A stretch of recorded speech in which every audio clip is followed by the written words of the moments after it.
کہ وہ رب کی دعوت دے رہے تھے اور وہ ان کی دعوت کو باتوں میں اڑا رہا تھا۔ کس رب کی دعوت دیتے ہو؟ کہا وہ میرا رب جو مارتا بھی ہے اور جلاتا بھی ہے۔ اس نے کہا یہ تو میں بھی کرتا ہوں، دیکھو ابھی یہ دیتا ہوں۔ ایک بے گناہ درباری کھڑا تھا، کہا اس کی گردن مار دو، اس کو قتل کر دیا۔ کہا دیکھا میں نے مار دیا۔ ایک پھانسی کا قیدی تھا، کہا اس کو رہا کر دو، اور تم نے دیکھا میں نے جلا دیا اسے۔ حضرت ابراہیم نے پھر کہا کہ اچھا پھر میرا رب جو ہے وہ تو مشرق سے نکالتا ہے سورج کو اور مغرب میں ڈبو دیتا ہے۔ فَبُہِتَ الَّذِي كَفَرَ، حیران رہ گیا۔ اب اس کا تو جواب اس کے پاس کوئی نہیں تھا۔ بھئی اگر تو اللہ ہے تو میرا اللہ تو روزانہ یہ کرتا ہے، مشرق سے سورج نکل رہا ہے، مغرب میں ڈوب رہا ہے، صدیاں گزر گئیں، نسلیں گزر گئیں، کوئی ایک لمحہ ایسا نہیں گزرا کہ سورج کا افق تبدیل ہو گیا ہو، اس کے نکلنے میں وقت میں فرق آ گیا ہو۔ آپ دیکھتے ہیں یہ گھڑیاں اس کے وقت سے ملائی جاتی ہیں، اس کا وقت گھڑیوں سے نہیں ملایا جاتا۔ جن اوقات میں، جن دنوں میں جہاں سے وہ نکلتا ہے وہ وہیں سے نکلتا ہے، جہاں اسے ڈوبنا ہے وہ وہیں ڈوبتا ہے۔ کوئی اس کے افق کو تبدیل نہیں کر سکتا، وہ خود نہیں تبدیل کر سکتا۔ کھلی فضا میں، کھلے افق میں، جہاں کوئی تار نہیں ہے، کوئی بندش نہیں ہے، کوئی روکنے والا نہیں ہے، کل فلک یسبحون، ہر ایک اپنے اپنے فلک میں تیر رہا ہے۔ چاند اپنے فلک میں تیر رہا ہے، سورج اپنے فلک میں تیر رہا ہے، سیارے اپنے فلک میں تیر رہے ہیں۔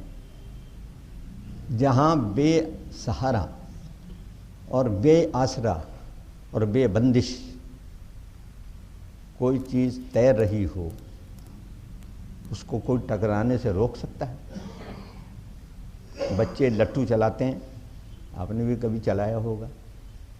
جب تک آپ کی ڈوری کی قوت جابرہ اس کے ساتھ ہے وہ گھوم رہا ہے، اور جب وہ قوت جابرہ ختم ہوتی ہے تو وہ گر پڑتا ہے۔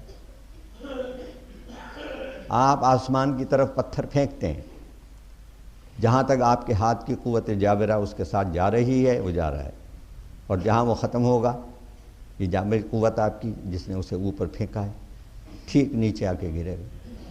یہ بھی نہیں دیکھا گیا کہ آپ کے سر پہ گر رہا ہے، آپ کے کسی بھائی بزرگ کے سر پہ گر رہا ہے، کسی کو تکلیف پہنچ رہی ہے۔ یہ 3.5 ارب لولابیے جو گردش کر رہے ہیں اب تک کے حساب سے، یہ جو تعداد میں نے بتائی یہ آج کا موجودہ حساب آج تک کا، 3.5 ارب ستارے اور سیارے آپ کے نظام کہکشاں میں گھوم رہے ہیں۔ نہ کوئی ٹکراتا ہے آپس میں، نہ کوئی راستہ بدلتا ہے، نہ کسی کی خاصیت میں فرق آتا ہے، نہ کسی کی رنگت میں فرق آتا ہے، نہ کسی کی حیثیت میں فرق آتا ہے۔ سورج کا اپنا مدار ہے، چاند کا اپنا مدار ہے، سیاروں ستاروں کا اپنے مدار ہیں۔ کوئی شے ثابت نہیں ہے۔ پہلے تو کہتے تھے نا کہ کچھ سیارے ہیں، کچھ ثوابت ہیں، وہ ثوابت بھی ثوابت نہیں ہیں۔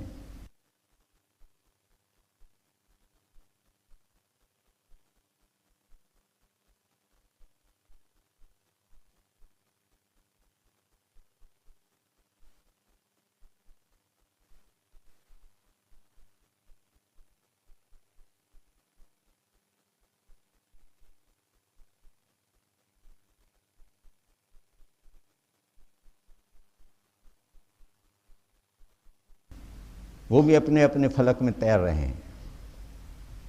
تو یہ فضا جو ہمارے سر کے اوپر اللہ نے ڈالی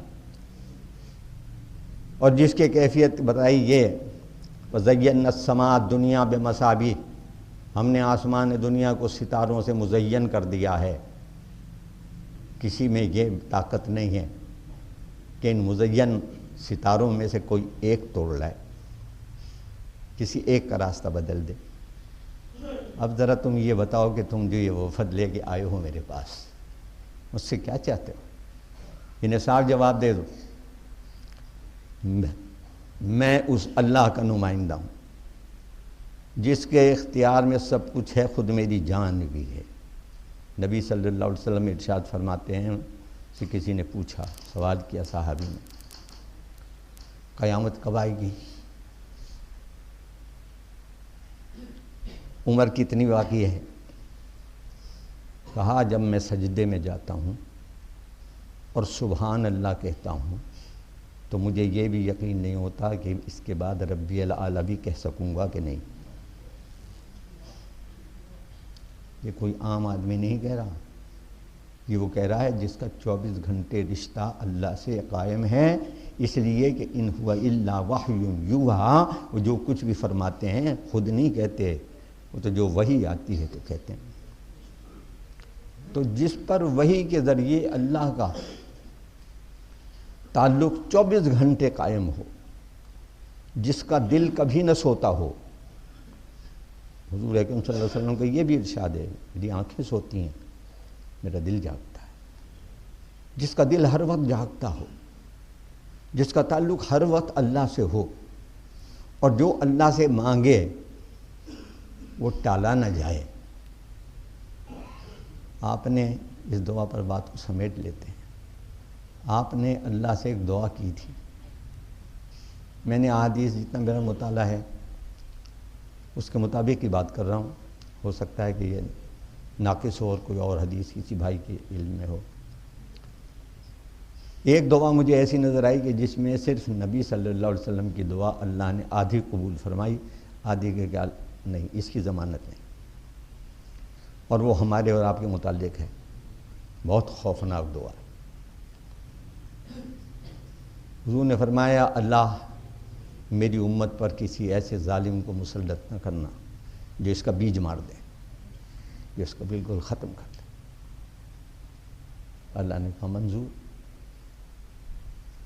مگر صرف اس حد تک منظور کہ کسی باہر کے آدمی کو تمہاری امت کے سر پر مسلط نہیں کروں گا، کسی ایسی طاقت کو کہ جو تمہیں برباد کر دے میں اوپر سے مسلط نہ کروں گا، دوسری قوم کے آدمی کو نہیں کروں گا۔ لیکن اگر تم ہی آپس میں ایک دوسرے کو مارنے لگے تو پھر کوئی ضمانت نہیں۔ اگر تم ہی آپس میں ایک دوسرے کو قتل کرنے لگے، ایک دوسرے کی خون ریزی کرنے لگے، ایک دوسرے کا خون بہانے لگے، ایک دوسرے سے لڑنے لگے تو پھر میری ضمانت نہیں۔ پھر تمہاری بربادی کو روکنے کی ضمانت میری نہیں ہے، کیونکہ یہ کام میرا نہیں ہے کہ جو وہ جینا نہ چاہے اور مر رہا ہو تو میں زبردستی اسے روکوں۔ میں نے زندگی دی ہے، اس کا احترام کرو، اپنی زندگی کا بھی احترام کرو، اپنے بھائی کی زندگی کا بھی احترام کرو، اپنے پڑوسی کی زندگی کا بھی احترام کرو، اور مسلمان کی زندگی کا بھی احترام کرو۔ اپنے ذمے جن کی ضمانت لی ہے ریاست پاکستان نے، جو غیر مسلم ہیں، ان کی زندگی کا بھی اہتمام کرو، کیونکہ ان کے لیے بھی جواب دہ ہونا ہے۔ یہ بھی حدیث ہے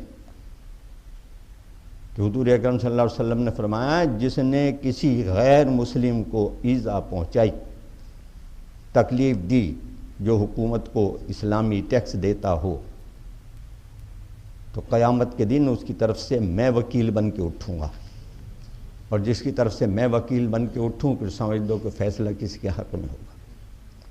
تو لہذا یہ دعا تو ایسی ہے جو بھی یہ میں نے عرض کی، تو اب آپ سمجھ لیجئے کہ ہم جو آج کل کام ہو رہا ہے وہ یہی ہو رہا ہے کہ مسلمان کے ہاتھ سے مسلمان مارا جا رہا ہے۔ تو لہذا اللہ کی ضمانت اٹھ جائے گی اگر یہ کام بند نہ ہوا تو۔ اللہ کی ضمانت غیر مسلم کے سلسلے میں ہے کہ آپ پر کوئی ایسا ظالم مسلط نہیں کرے گا، اللہ اسے یہ اختیار نہیں دے گا کہ آپ کو تباہ کر دے اور برباد کر دے۔